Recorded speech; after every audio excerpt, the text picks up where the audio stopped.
Welcome to The Voice of Retail. I'm your host, Michael LeBlanc. This podcast is brought to you in conjunction with Retail Council of Canada, and this episode is brought to you by Omnovos. Create the personalized interactions that your customers will actually look forward to with Omnovos, Canada's retail customer engagement solutions provider. Combine all of your customer data into a single view. Learn more at www.realcustomerengagement.com. First up on this episode, an exclusive interview with Peter Simons, CEO of Maison Simons, live from Quebec City. Started in 1840 and still a family-owned and operated Canadian department store, Peter brings us up to date on the current state of the business, his perspective on the future of the department store format, and tells us all about the Fabrique 1840 initiative, which creates a marketplace for bespoke local creators. Next, the one and only Willy Kruh is back on the podcast. The recently retired partner and global chair, consumer and retail at KPMG International, steps back into the ring with his analysis of the current state of retail, what the COVID-19 era means for millennials, and wise advice honed by decades of working with C-level retail and brand executives. But first, let's check in with Peter Simons.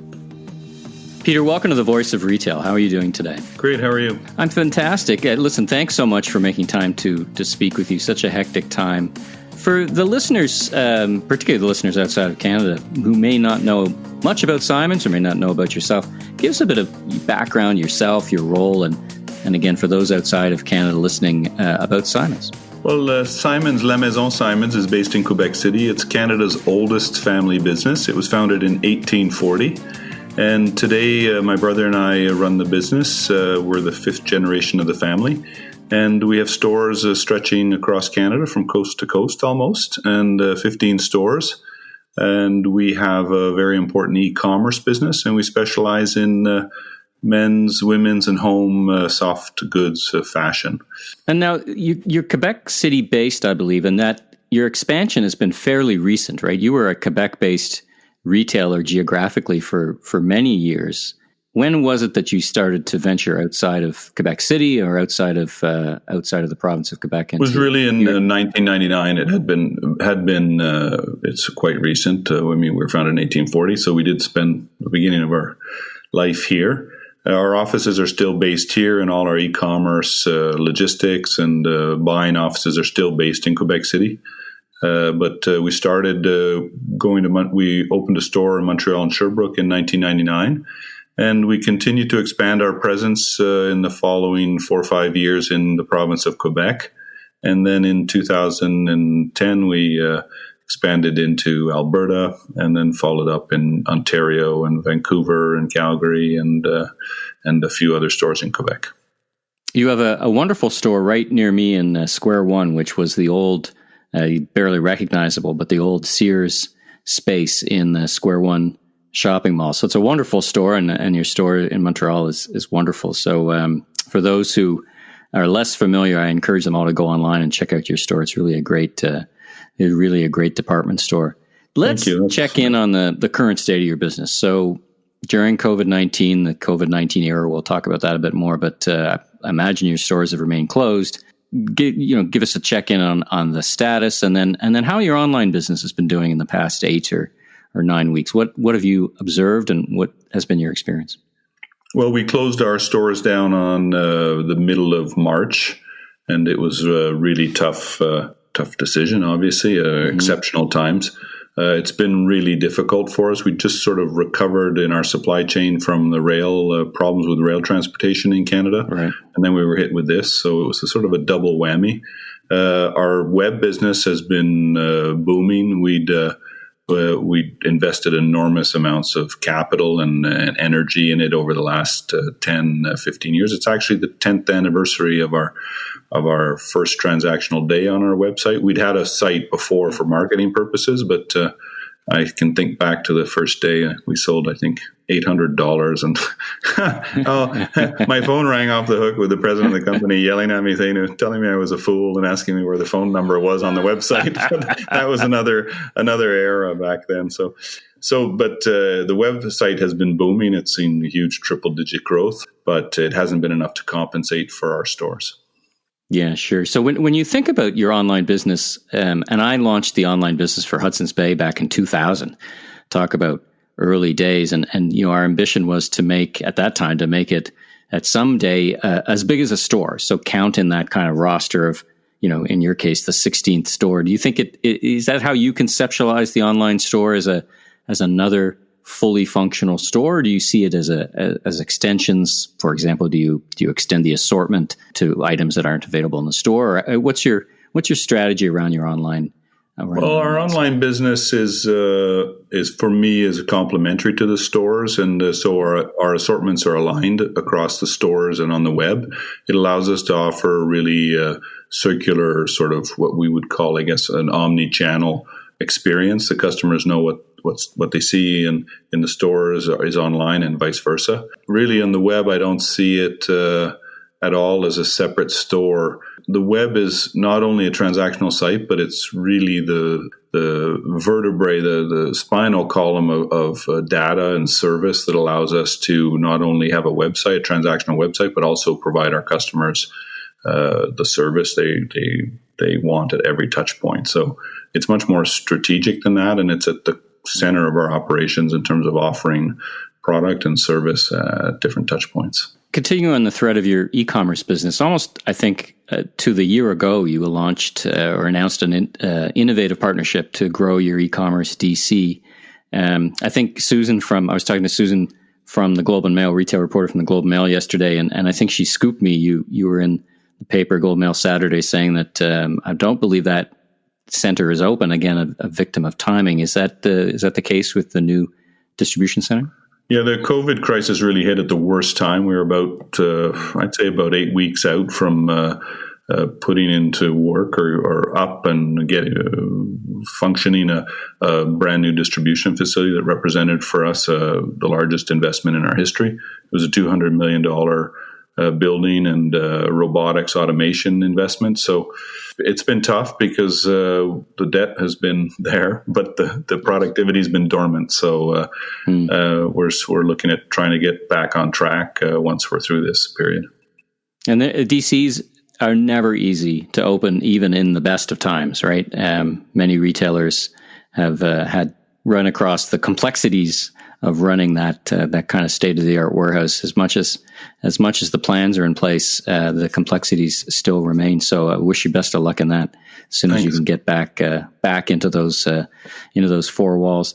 Let's talk about store opening. So I think you've set, and that may have changed, but I think you've set a coordinated store opening date later in May. I know Quebec, the province of Quebec, has pushed back their opening dates based on things. Where do you sit with store opening dates? Are you doing that in each province separately, or have you kind of taken we're going to open on this entire day kind of approach? How are you approaching that?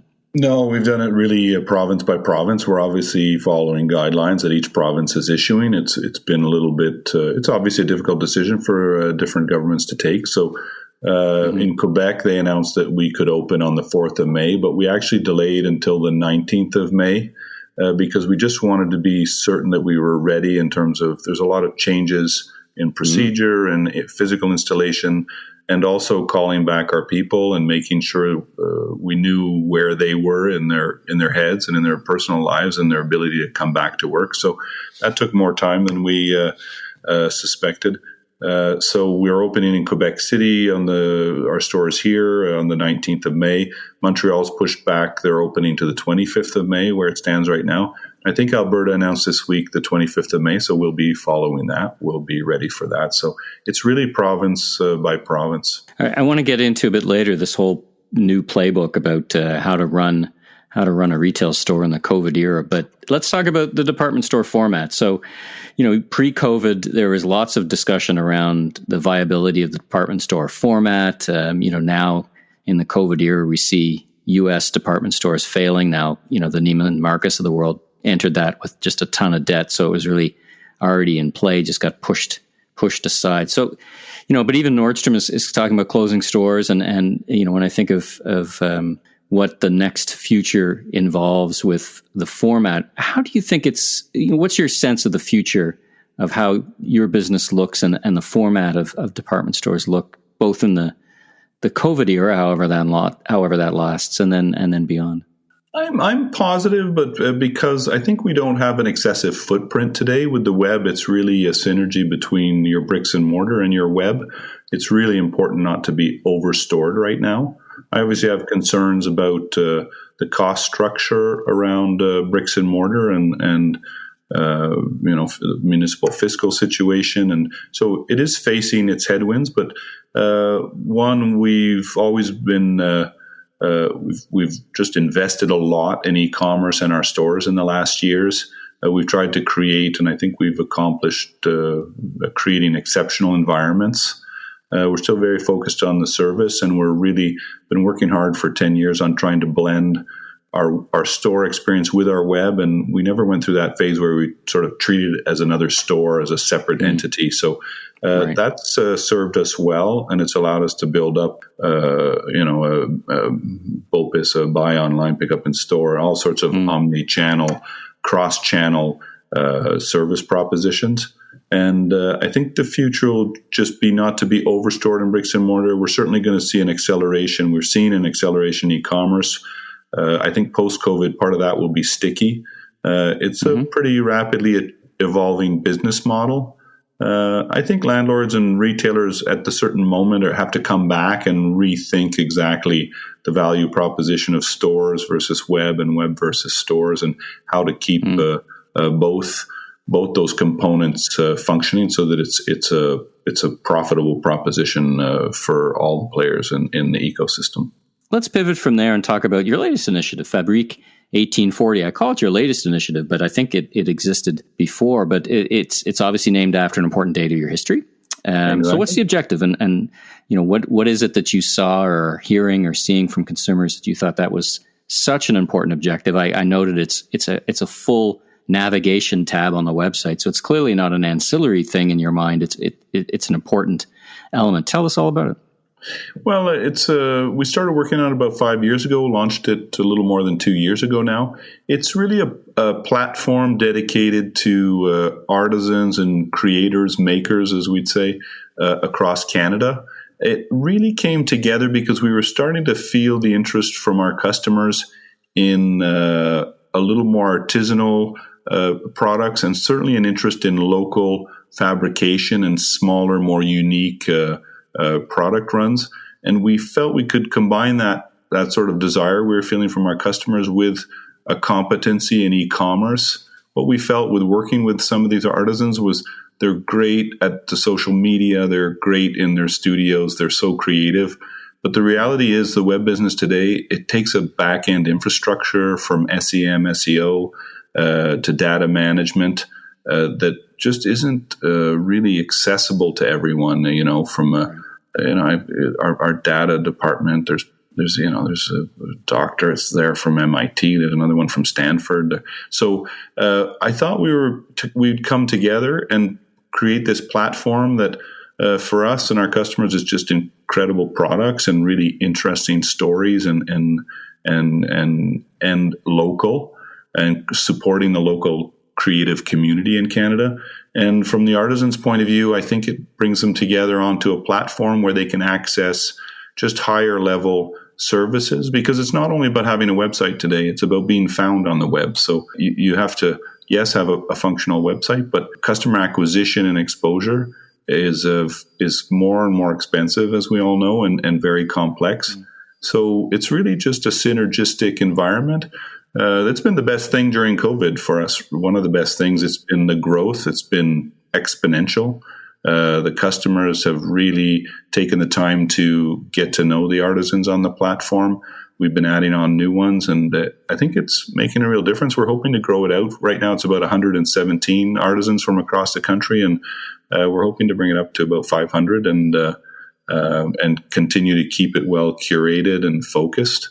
So I'm excited about it. I'm mostly excited because I'm just happy people are appreciating what what these artisans are doing. I think that word appreciation surrounding your consumption and what you're purchasing, it's like William Morris, I think, said, "Have nothing in your life that is not beautiful or useful." And these things are useful and they're beautiful and they're just in the direction I think that our customers want to go. Do you see a space in the stores, a physical representation, if not for each and every product, but using your store as media, so to speak, to promote not just in ad banners or physical banners, but in terms of a section with an assortment that's dedicated to the makers? You see that in the future? Yes, I do actually. It's we've had some pop-ups and we've been working at the store, but I'd like to reinforce that. I think the presence of makers in the store really adds to the experience. It's really a rich, enlightening experience, and so we are probably going to move forward with much more permanent shops and in order to just enrich and diversify our store atmosphere and tell these different stories and let our customers discover these people that's just exciting. Expand, if you could, a bit on the business model. Is it like a marketplace where you're more taking? It's a marketplace. Percentage? It's a platform. It has two or three pricing models, but the two core ones really revolve around the degree of service, and the percentages vary. But it's a drop ship model marketplace, and we take care of the exposure. We have a website, one of the top 10 fashion websites in the country, and with 60 million plus visitors a year. So we give them exposure to that through our loyalty program, through our SEM, SEO work in terms of getting traffic to the site and customer acquisition. And the artisans take care of shipping, and most of them take care of photography, but we do have our own photo studio, so we're able to support the artisans a little bit beyond just getting their products up on our website. And in return, we take a percentage. Has it been, or could it be the case that something catches one of your merchants' eye that in the Fabrique 1840, and you say, you know what, this deserves to be in the mainline assortment. I wonder if this maker could make more of them. Is that absolutely? It's happened already, so it's provided some opportunities. Some of them like the Fabrique environment because it's so curated, but the store exposure is also very valuable to them. It really depends. Some of the makers are prepared to have a little more volume, but some of them are just very happy with a more limited volume, and it's a little bit more bespoke. So it depends on the maker, but it has happened. We've had that transition. We're always open to that. But we have a community manager, Cécile Branco, who's been involved in accelerators with artisans and the community. She's really close. So she's always got her ear to the ground. She's listening, and you have no choice. It's a symbiotic relationship. So you have to really sort of, if it's good for us, then we have to sort of work with the artisans and find out if it fits their vision of what they want their studios or their workshops to become. And sometimes it fits, and sometimes we're just really happy to continue on with them on Fabrique 1840. It really gives you a front seat to some grassroots local trends that may reflect themselves in other different ways, right, in the assortment, if not with those products or those makers. But it probably gives you that exclusive front row seat to watch what consumers and how consumers' tastes are changing. Yeah, for sure. It's a really innovative group. So there's no doubt what you're saying is absolutely right. I also, we're a private business. It's also just a privilege to be around creators. It's hard to explain, but if it's commissioning art in our stores with Douglas Copeland or different artists, or working or being around these makers, just that in itself is enriching. It's they have a unique way of looking at things. It's really just a wonderful experience to be somehow gravitating around this sort of creative sun in the solar system is just a privilege. Well, let's get back to the last kind of question is getting back to store openings and thinking about the short and medium term, this COVID era, which could be with us for many, many months. How are you, dip into operations for us a little bit. How are you conceptualizing the new playbook for running your stores from, it's a high service environment. How are you thinking about change room logistics? Are you thinking about, at this point, it might be too early, but will this change your thoughts about global supply chains, the difficulty of moving goods? I mean, there's so many implications. It's probably a whole podcast on itself, but, touch on some of the ways you're thinking about how to operate in the COVID era and still maintain your brand and still be you. Yeah, I think we really divided the period into post-confinement and post-vaccine. So right now we're just coming out of confinement into post-confinement. The challenge has been to reset our physical operations in the store, our procedures, not only on the front end with customers and social distancing and sanitary procedures and density of people in our stores, but also the back end, everything from service, returns, quarantining, merchandise. We have full service tailoring in our stores, so that's presented a particular challenge, and we've had to look at how we approach that with the customers so that everyone's feeling comfortable. It's a huge ensemble of a lot of details of trying to make people feel comfortable. And then finally, it's not losing sight of why you go to a store finally for that connection and not making it into some horror film of some sort, So we've been trying to figure out a little bit in this era how we show our sincere appreciation for our customers, for their support, and how do we honor our customers in this post-confinement period, which is sort of challenging when you have a mask on your face, maybe. Yeah. Everyone's sort of a little bit nervous. Yes.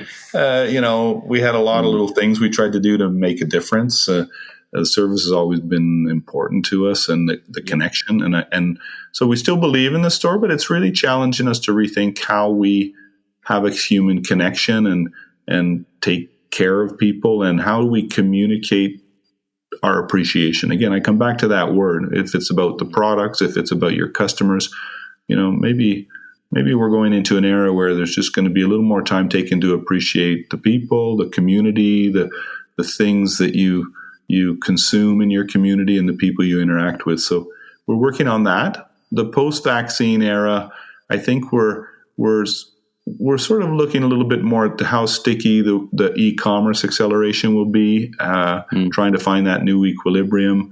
There's certainly been a shift across the country, I'd say, to an attention to more local producers and local products.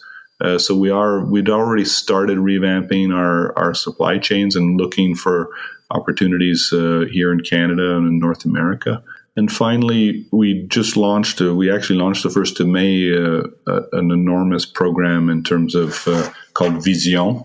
And Vision is a whole group of sustainable products that support, that are really focused on reducing our overall footprint across water usage and greenhouse gases across our whole supply chain. We started the process about 5 years ago, and we've come a long way. We opened the first net zero energy store in Canada a couple of years ago. We had a lot of initiatives underway, but now we've really grouped them underneath one umbrella, and we're moving ahead aggressively into recycled materials. I see a lot of potential, and it's having a huge impact on our footprint. And surprisingly enough, I was sort of worried. Sometimes you launch these things and you wonder, will customers care? Will they gravitate to it? Yeah. Will they care? Which is a fair question, and I'm there to serve. And the reaction's been just phenomenal. It's just phenomenal. So we're excited that it's resonating. I think we've been really honest and clear. We have a lot more work to do. That's the truth. But we've really worked our way over our whole global supply chain. And, to say you're going to be net zero energy or net zero gas in Canada, that's a little disingenuous for me. I think the tougher way to go about it, you have to look at your global impact, because you can't be consuming things here in Canada that have an impact somewhere else. The gas the gas and the water is limited. So that's Fabrique's been great. Vision, even in COVID, maybe it gave people a little bit more time to read, and they had a little more time to pay attention to it and think about it and engage with what we were doing. So those have been positive things that are happening, and so I'm optimistic that post-vaccine, even before that, we'll find a way of functioning together, and we'll be able to continue on with all these important initiatives and reconnect at the store level for that connection. Because if there's something we're all missing right now, it's got to be human connection, I think. Well, you've had a rich history as an organization of innovation and staying close to the customer and service. So, you're on the cusp of state-of-the-art fulfillment for your online, but you've put the work in place, right? You're right on the cusp, and you're already heading local. So I think you're in such a great position as we move in through and out of the current era. Listen, Peter, thanks so much for joining me. It's a real pleasure for me and a treat to be able to chat with you about retail, and I wish you all the best of things as we start to reopen retail in Canada. Well, thanks. I really appreciate your interest in us, and we're going to keep on fighting it out. Sylvain Charlebois studies food supply chains daily. On va parler avec Sylvain Charlebois, spécialiste d'industrie agroalimentaire. Let's bring in Sylvain Charlebois.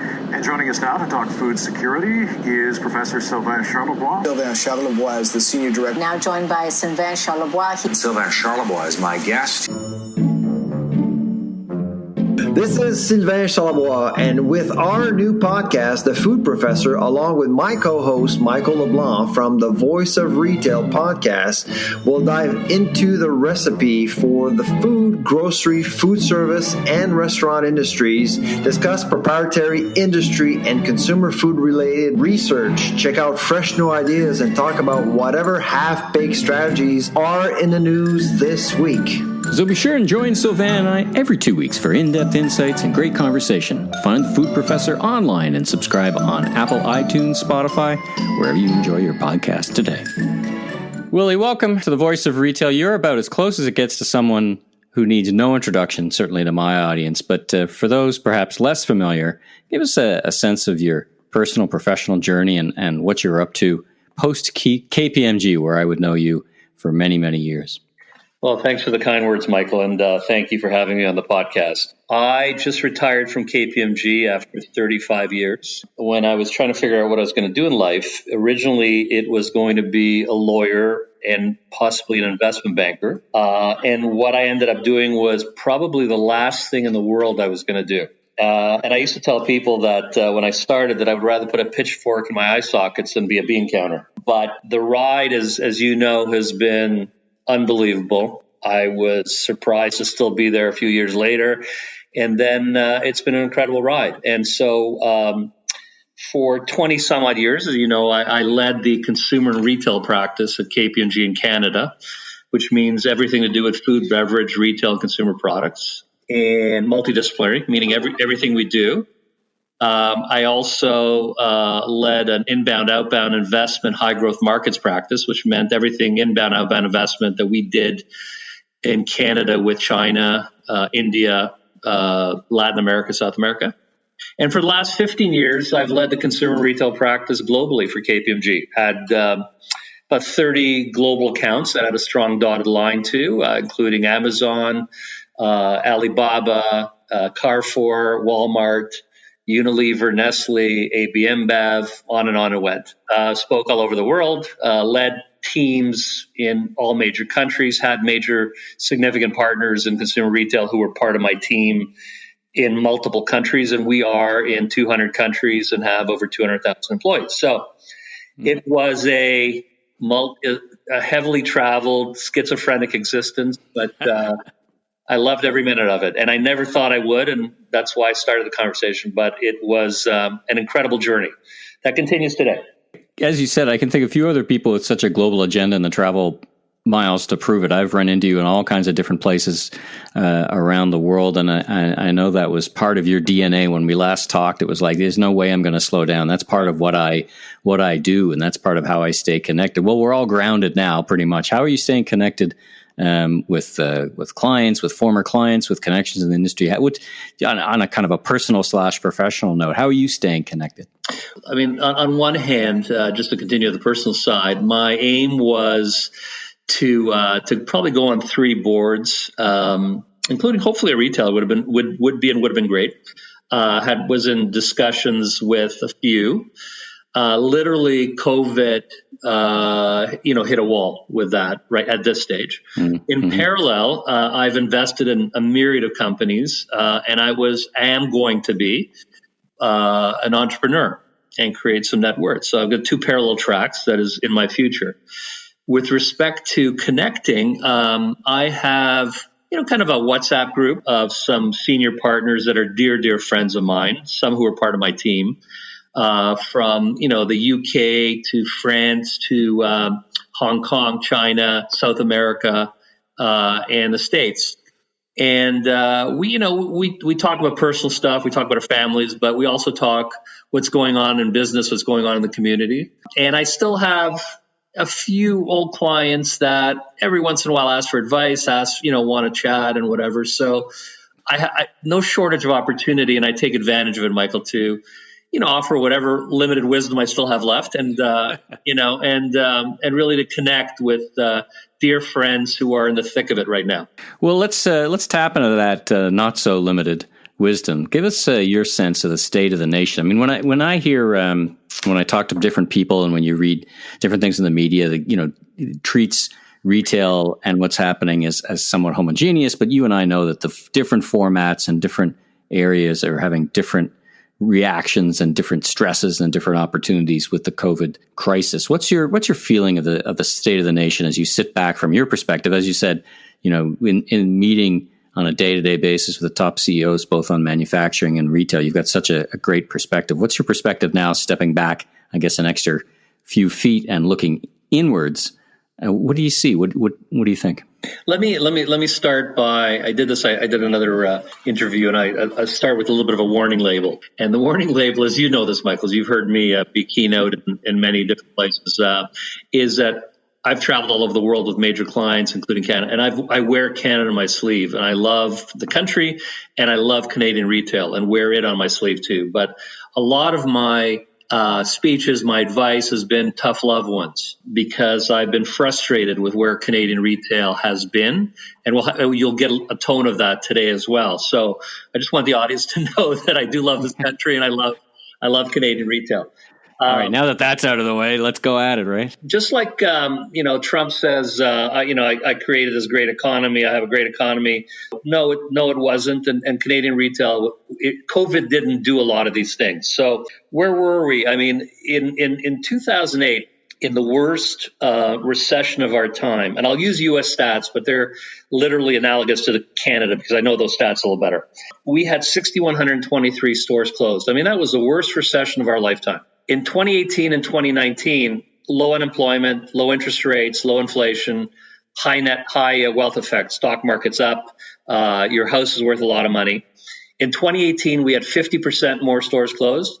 And in 2019, we had 10,000 stores closed. And it begs the question. So when I ask CEOs and I ask panelists or audience, when I speak, sometimes I ask 2,000 people, what would you say the answer I get back as to why that is? Well, typically the change of e-commerce, right? E-commerce caused this change, and that's the reaction is people don't need stores anymore. Right. And that would not be the right answer. It's the Amazon effect or whatever. Now, clearly it's had an impact. So when I say not the right answer, I'm being a little facetious. But sure. It's only 10%. It's not the whole answer, that's for sure. Well, it's only 10% of retail. So then I ask, what about the other 90%? And so it's a twofold answer. On one hand, we are just in the West, and I'm a U.S. Canada pickup place in the West. We're overstored, have been overstored. But the bigger answer is, and we'll get to it a little later, is that many of the CEOs have, outgrown their shelf life. And it's not because of age, just because of attitude. And they're still creating a boomer strategy, meaning that they are targeting me, who they think they have the money. And so when you talk about, and we'll talk a little bit more about that, but that's kind of the landscape, and you've heard me speak about lack of digital spend, lack of everything. Again, I'm sure we'll get into all these topics. But the landscape further, you asked the question. And it drives me insane when I hear a lot of pundits or analysts talk about the consumer or retail. It is not homogeneous. And you've got to look at what's the psyche today and what's the psyche when we look back, because we can learn from the past. And consumers tend to respond to crises of magnitude, which this certainly is, in two contradictory ways. First, they go into a shell and hold on to their money. And then we tend to spend as if there's no tomorrow as drunken sailors because it makes us feel good. So the first part is to get us to regain a sense of control that we've lost. then we decide we need to live life to the fullest. So this has been historically what human nature is, and a lot of research has been done on this. And it begs the question, where are we heading? So the panic buying, I think, Michael, that we saw, when you went into Costco and you saw 3 carts being filled with toilet paper and everything else, is really to give us a sense of control, of our life that we feel we've lost with this pandemic. When we start spending like drunken sailors, for too often it's to give us a sense of self-worth that we feel we've lost as well, in this time.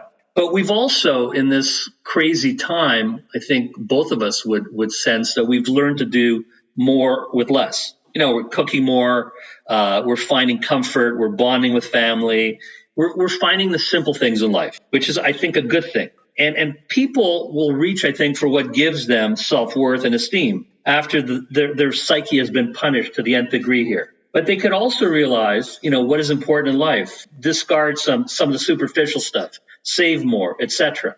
So these are like big questions swirling around. I did a LinkedIn recently where I questioned, there were a couple major openings coming. It was also Simon Group is opening 49 malls. And I said, just because if you open it, will they come? And got a lot of responses. And I saw a couple of major writers actually wrote a piece after that. So I think for the audience, this is not 2008. You can't learn all the lessons or a ton of lessons from 2008 because 2008 was a financial crisis, not a consumer one. And they may also allow non-essential retail to open, but will the consumers come, as I just asked? Will they spend? And literally on what? And the answer is, who the hell knows? Yeah. But as we talk, I'll try to give a little bit of prognostication, a little bit of insight, Well, it's such a valuable perspective because the reality is we entered this crisis with a booming economy, certainly in the U.S. and to some greater or lesser degree, more or lesser in Canada. But so we entered this crisis from a very different place, and this fundamental. It's only been 8 weeks. It feels longer, right. But we're 8 weeks into it, but it's going to be a year, 2 years. Let's pick a number. Behaviors are going to change. Will consumerism stay the same? These are these habits that consumers have formed that, as you say, just because you build a mall or a store or open your doors doesn't mean they're going to come flooding in. And you have now economic uncertainty to mix into that kind of sous-solve formula, right? There's we're past economic uncertainty. We're in potential panic. But let me challenge you a little bit on your thing. When we were coming into this, and you've heard me speak with this, we had the highest personal debt in Canadian history. Right? We had $1.7 to $1 of income. We also, if you were under, I'm trying to remember the stats, I don't have in front of me. If you were made under $60,000 a year, it was 3.3 to 1. So we as a consumer were still in a very precarious situation.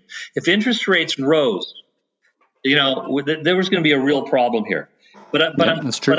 But on top of that, Michael, I also worry about the PTSD here, the trauma that most people have. How will they come out of this? What will the paradigm shift be just because of that? And then you put on top of that what worried me. So I remember, and I don't pretend to be Nostradamus, but in January I met with a couple of clients who are also dear friends. And we talked about what's going on here. And Goldman and Ray Dalio, two major financial players, had both said, nothing to see here, buy the dip kind of thing, whatever. And I told both of these, I know China as well as any non-Chinese knows it. And that's not much unless you're Chinese. But I knew that there was more to the story. I knew that the supply chain was going to get impacted. And I warned them about that.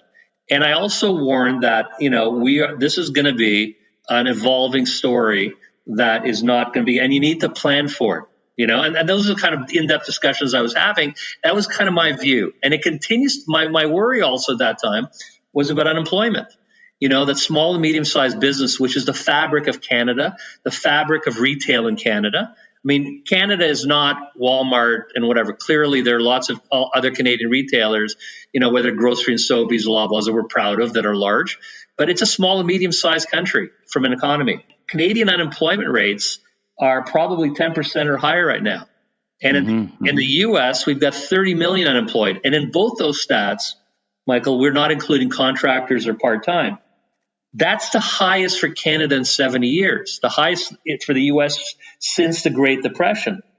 And so what's going to happen when even the ones that have jobs, their wages are going to be stagnant. You're not going to see a lot of incentives, and they're probably going to come down. Are they going to say, you know what, I'm going to come out and spend? And my guess is no.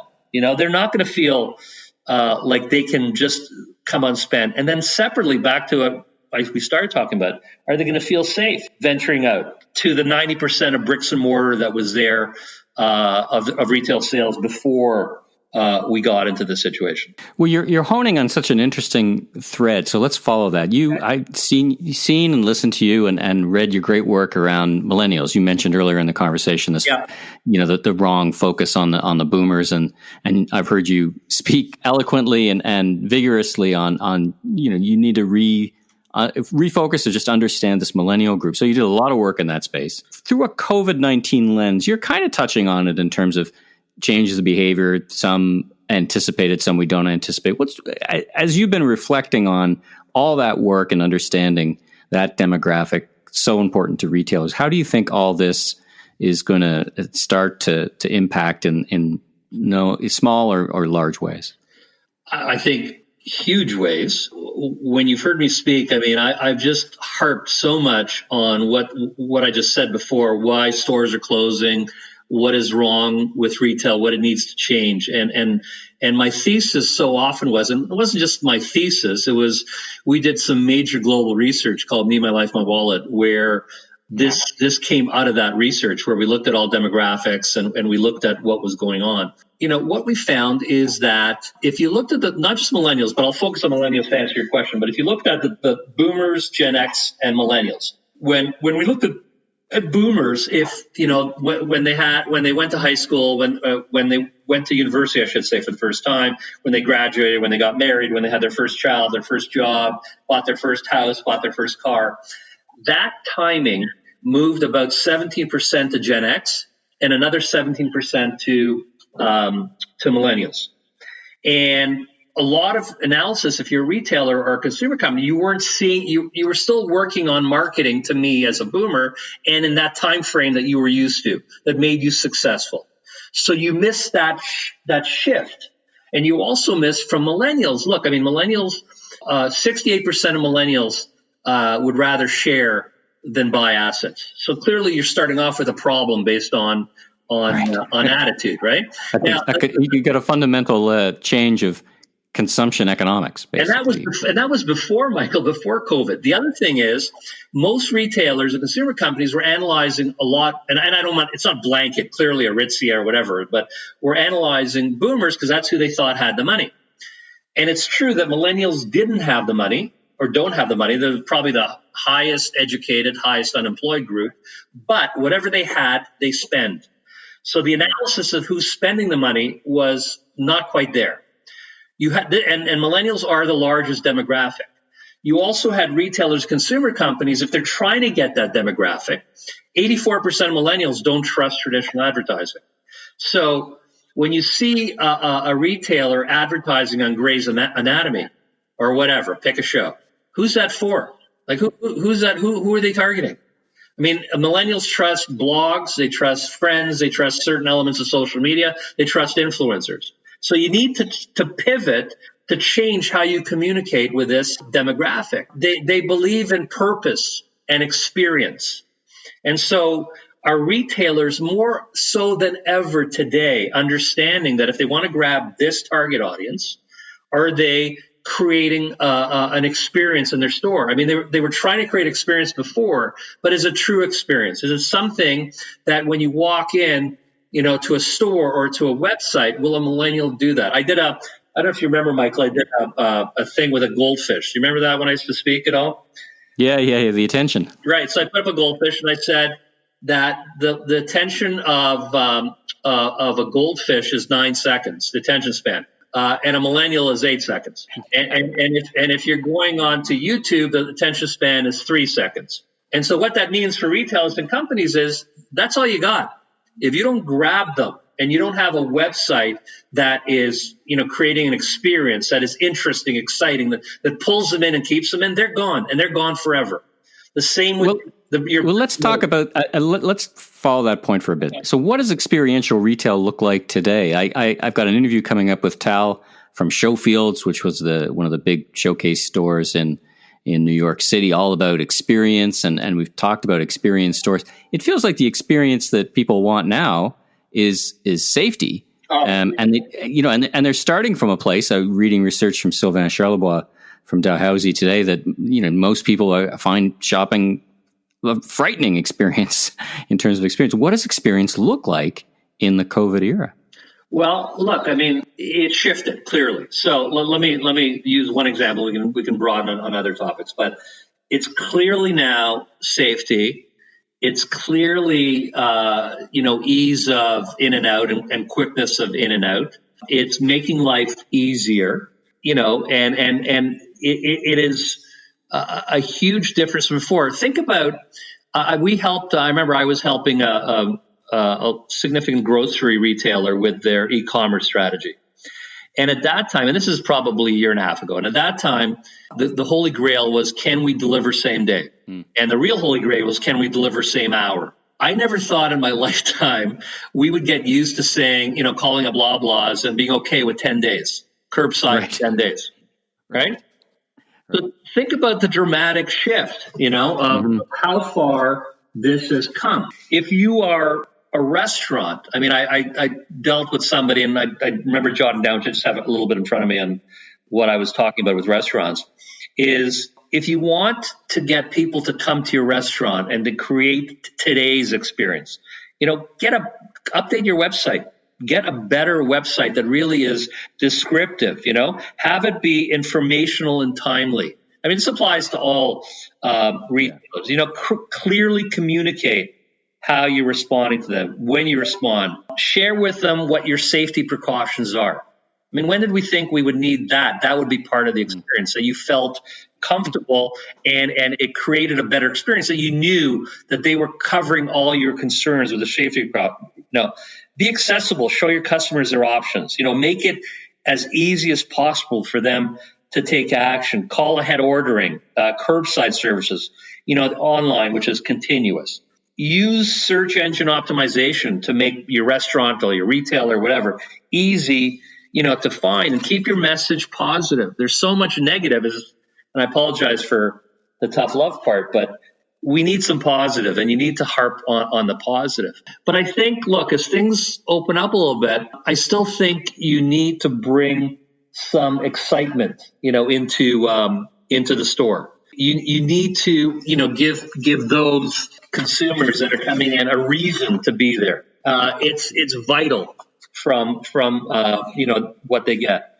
Let me take you back to the technology piece for a little bit. And I remember our last conversation, or actually the second last conversation, we were talking about retailers who were expressing frustration that they were investing in technology and there was so little incremental return, not like the old days where you'd see these big leaps. And you, in a similar vein, kind of expressed some frustration that retailers' perspectives around investment in technology wasn't sufficient or wasn't enough, moderate, wasn't good enough. If retailers today had choices, as they all do, to invest in technology, how should they be looking at their investments, and where should they be pointed towards, do you think? It's a double-edged sword question. On one hand, they currently need to have enough cash to invest in technology. So let's assume that they do. And I would put to you, as I probably put you back then, as I put in my speak, you can't afford not to.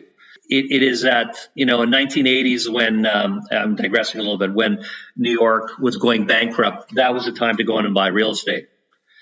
In 2008, when the market was crashing, that was the time to buy Microsoft. When you are at a position where you now need to differentiate yourself, you need to come out of this with some strength and some excitement and back to the experience, you need to spend money on technology. Now, it depends what your budgets are, but I would put to you can't afford not to. Artificial intelligence, written various papers, and I've spoken or whatever, is today's customer experience, various aspects of artificial intelligence.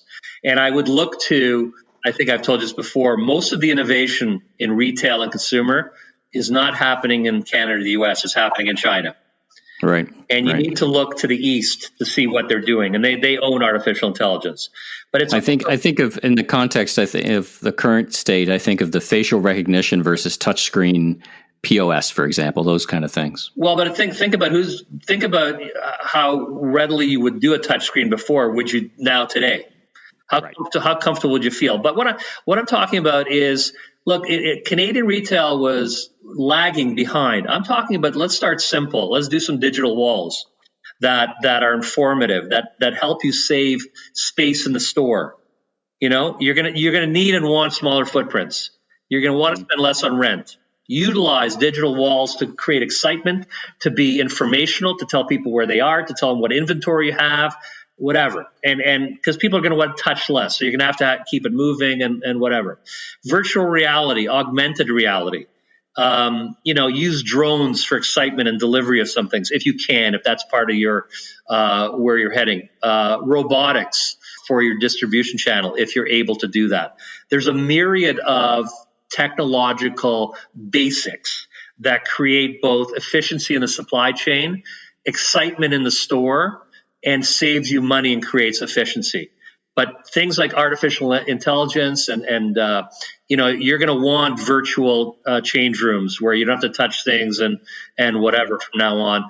That technology is going to be vital going forward, both from an experience standpoint and from dealing with the PTSD of COVID. And the basic economics of retail, which probably is shifting around a little bit.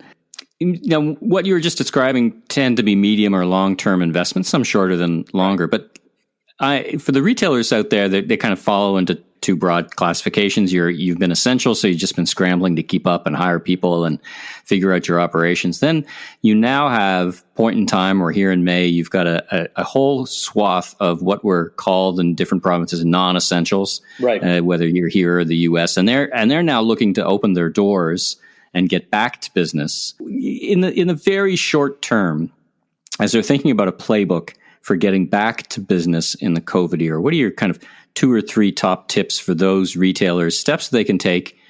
You know, probably don't have a lot of liquidity, probably still negotiating with landlords, don't have a lot of cash sitting around, haven't had a lot of cash coming in. What are the practical 3 things they can do to get started again and get their business back on its feet? Well, let's start with something that is now worth more than all the auto manufacturers put together, which is Zoom. And we started to use Zoom, and businesses are starting to use Zoom, and business should use it more. So let's take a few businesses. So exercise retailers, exercise businesses, they're offering online classes on Zoom. I expect a huge amount of growth of online and using Zoom for fitness classes and fitness groups. Restaurants and food establishments, they're now offering, deals and speedy pickup. But highly innovative chefs, as you've seen, are offering online cooking classes, at-home menus. It's not the same, but it's something to get things moving, to get your brand out and get, what you're doing in your restaurant doing. Event venues. Amazon announced a 10-day event in which it'll stream movies that were entered in the South by Southwest Festival, but nobody could ever see. Education, opportunity for educators to develop more online coursework and even physical artistic classes to keep, kids engaged, basically. And for physical retail, literally right now, who's got time to go to the mall? Anyway, I'm seeing more retailers looking at offering one-on-one video chats, using stylists in online stores, making the experience of shopping for just about anything, very personal and fun. And you would have seen that. You would have seen that in your travels in China. You mentioned how China was ahead in many regards. That's long. We thought that might come to North America, but it seems like that's been accelerated. From what you're saying, completely accelerated. And look, we've accelerated online in Canada, which was in the doldrums. I would say 5 to 10 years. Back to what I said to you about accepting, 10 days curbside after you order online, whatever. But we are now much more accepting in this new world, and it'll allow Canadian retailers to move, online quicker. I mean, we literally were well behind most countries in this area. But the other part, when I said to you about the Zoom, forget annoying chatbots, that change the game of smiling face. You can click everything and see it and have, kind of your own personalized shopper, when you're doing this. And I'm seeing a lot of using that technology, which is fairly simple, but keeping your name out. I had a couple of retailers, one in France, one in the U.S., both happened to be galleries and retailers of art and photography, whatever. And what I said to them was, you need to inundate the marketplace. You need to keep your brand alive, using social media, understand how to use Instagram better, understand how to use TikTok, but just be out there and keep your brand alive, have some great products, some great services you can offer. Don't nickel and dime in this time frame. This is the time to offer some discounts. This is the time to work with your consumer and make them feel good about purchasing and so on. Very simply is you need to upgrade your e-commerce strategy, which is for most retailers, Michael, as you've seen, is really not leading class. Great use of Zoom. And I think that if you have the wherewithal right now and you're large enough, I would go to digital walls. I would use virtual augmented reality to the extent you can. I would use that for depending if you're an apparel retailer or whatever, also the same, have virtual change rooms or whatever, because people will not want to go into change rooms.